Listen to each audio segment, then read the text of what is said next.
Мамлекеттер жетекчилигинин ортосунда тыгыз байланыштар жана ишенимдүү достук мамилелер эки тараптуу мамилелерди өнүктүрүүдө маанилүү роль ойной тургандыгын белгилеп кетемин. Биздин өлкөлөрдүн лидерлери ишеним жана өз ара түшүнүү духунда өлкөлөрүбүздүн ортосундагы союздаштык мамилелерди жана стратегиялык өнөктөштүктү мындан ары дагы өнүктүрүүнүн жана тереңдетүүнүн концептуалдык маселелерин талкуулашты. Муну менен бирге эки өлкөнүн өкмөттөрүнө соода экономикалык жана маданий гуманитардык байланыштарды активдештирүү үчүн бир катар тапшырмаларды беришти.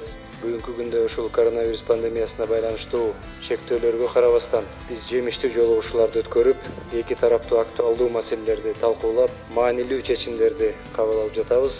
Эки тараптуу кызматташуунун актуалдуу маселелери кеңири талкууланды. Биздин өлкөлөрүбүздүн ортосундагы кызматташтыкты биз ойлойбуз жаңы деңгээлге көтөрүү жөнүндө макулдашылды.